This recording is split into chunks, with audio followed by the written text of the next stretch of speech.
Bonjour. Bonjour. Salut, ça va? Bonjour Jérémy. Bonjour. Donc aujourd'hui on va t'emmener, c'est nous qui allons t'emmener à l'entraînement. Et on va en profiter pour te faire une petite interview. Donc tu vas trouver à côté de toi une tablette sur laquelle tu vas avoir défilé des questions. Et puis on va y répondre. Tu vas y répondre tranquillement. Ok. Bon, c'est parti alors. Donc, match le plus fou auquel tu as assisté?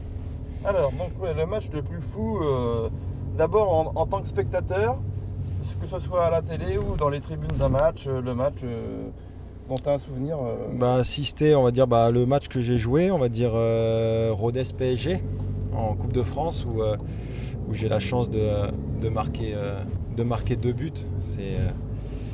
Ça m'arrive pas souvent vu mon poste et vu qu'on était le petit poussé et c'était compliqué de jouer contre une équipe comme ça chez nous. Donc ça a été vraiment un match extraordinaire. En plus on perd 1-0 dès la 10e minute et on arrive à égaliser. Puis je marque entre guillemets un but de fou je sais pas, à peu près 30 mètres de Michael Landreau, parce que c'était lui dans les buts à cette époque-là. Donc c'était un match inoubliable dans ma carrière. Avec Rodez qui évolue en quelle division à l'époque? On évolue en national. D'accord. En national, ouais. Et sinon, autrement, le match le plus fou auquel tu as assisté en tant que spectateur cette fois-ci? En tant que spectateur, que ce soit à la télé ou dans les tribunes? Dans les tribunes, on va dire que j'ai un peu une mentalité d'ultra, donc j'aime bien assister aux matchs avec les supporters, avec les ultras. Donc à une époque, j'allais dans Auteuil au Parc des Princes et j'avais assisté au match PSG Marseille avec mon cousin Benjamin dans le parcage. Donc c'était avec un but de Paoletta. Ils avaient gagné 2-1, je crois. C'était une ambiance extraordinaire. C'était à l'époque où le Parc des Princes vibrait encore avec une ambiance exceptionnelle. C'est le but de Paoletta où il est sur le point de la ligne de corner et où il a Barthez là. Voilà, c'est ça. Puis en plus ça se passe côté Auteuil. C'était je crois qu'en 2002 ou 2003. Donc on va passer à la question suivante si tu veux bien. Scène de vestiaire qui t'a le plus marqué? Alors scène de vestiaire, j'en ai eu beaucoup durant ma carrière, mais on va dire à Metz. À Metz, on avait une équipe extraordinaire, que ce soit sur le terrain ou en dehors du terrain. L'année on a été champion de Ligue 2 où Albert Cartier, qui était l'entraîneur à l'époque, arrivait souvent habillé avec des crocs. On appelle ça des crocs aux pieds là. Ouais. Et on se foutait vraiment de sa gueule par rapport à ça. Donc c'est une scène de vestiaire qui m'a beaucoup marqué et on en rigole encore avec les coéquipiers que je rencontre sur les terrains. D'accord, très bien. Donc on va passer à la question suivante. Donc conditions météorologiques les pires sous lesquelles tu as joué? Voilà, donc que ce soit de la neige, du vent, de la pluie.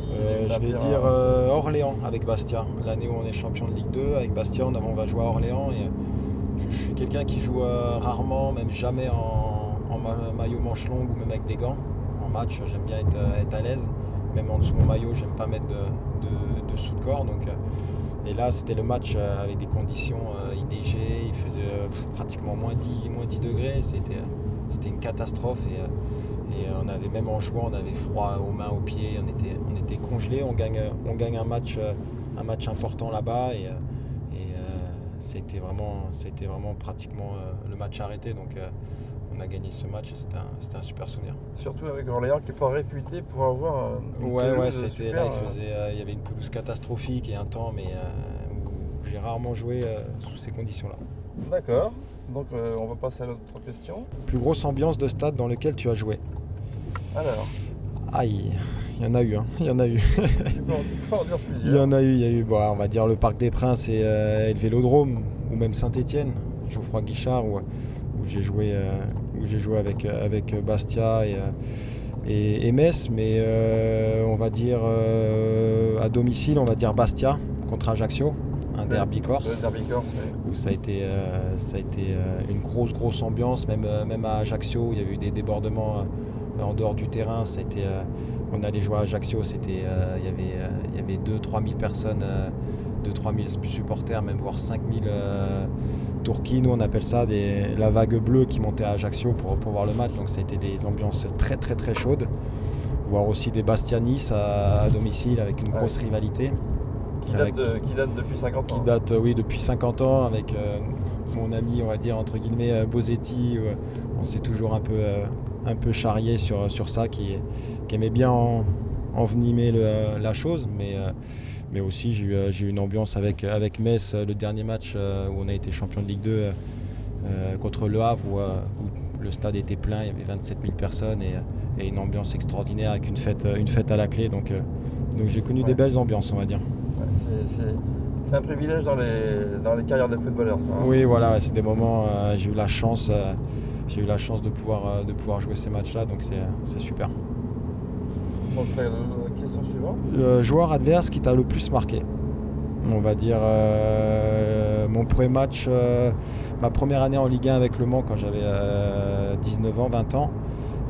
Paoletta, c'était le premier grand joueur. Effectivement, oui. Après, qui m'a marqué aussi, j'ai eu Beckham à Paris. Beckham ou on va dire Ibrahimovic, incontournable Ibrahimovic, mais Et tu les as joués avec quelle équipe, ça? Je vais jouer avec Beckham avec Bastia et Ibrahimovic aussi avec Bastia et Metz.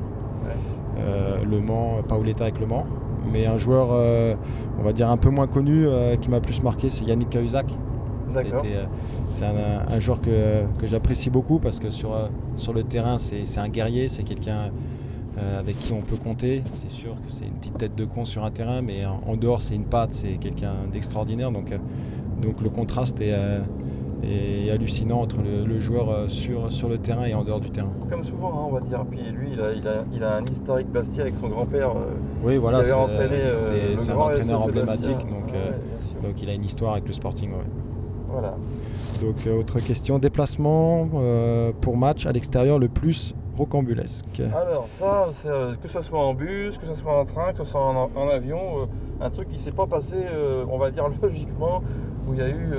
À Bastia, on a fait des déplacements en avion avec les supporters, où ils louaient, même pas ils louaient, avec Air France, un Airbus où on prenait un avion de 300 places et on était avec les supporters. L'avion était plein, il y avait que les joueurs et nous, et on partait en déplacement et c'est vrai que c'était avec une ambiance extraordinaire, souvent parce qu'on gagnait, et on rentrait du match à l'aéroport de Bastia.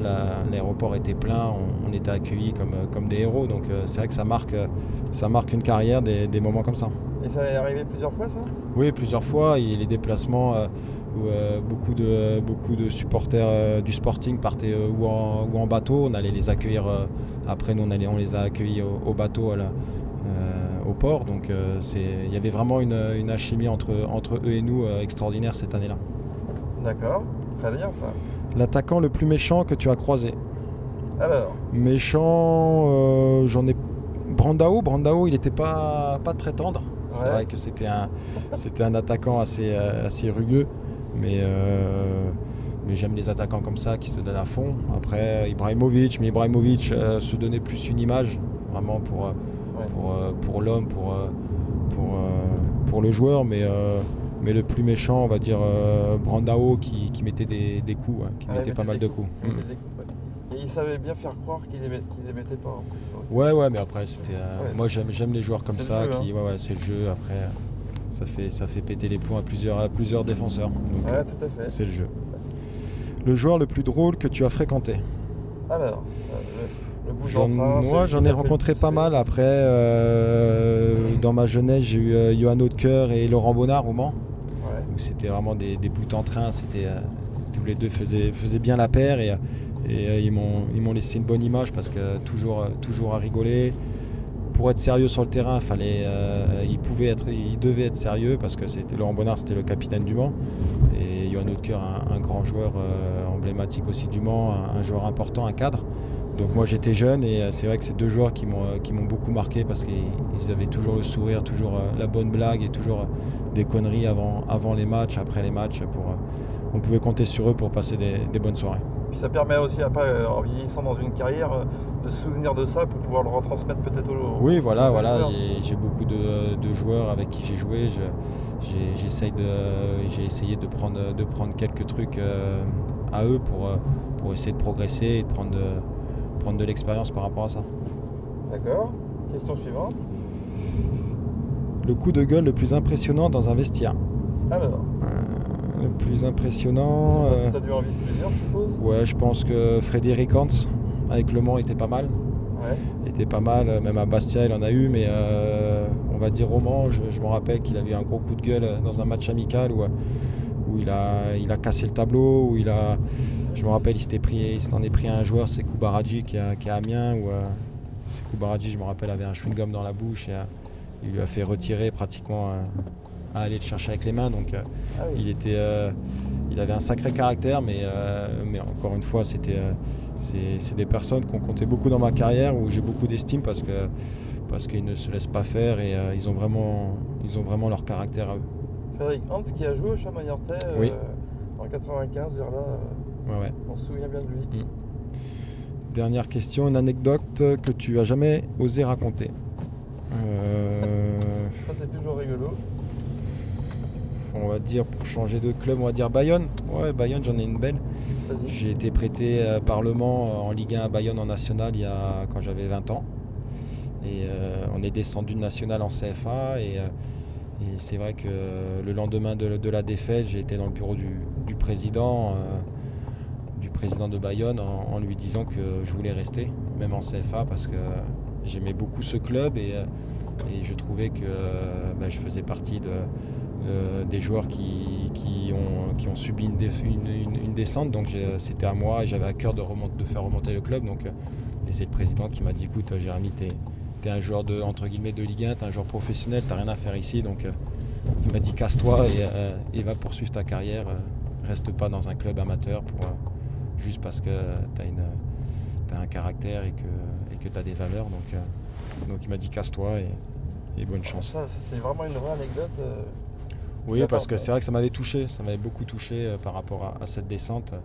Et je voulais à tout prix rester dans ce club pour remonter et par rapport aux supporters, par rapport au club, redonner la monnaie de la pièce, quoi. D'accord. Eh bien écoute, Jérémy, merci. On est arrivé au stade Ortega hier. Merci, et je vais aller m'entraîner. C'est nous qui te remercions. À bientôt. À Merci. bientôt, Jérémy. Au revoir.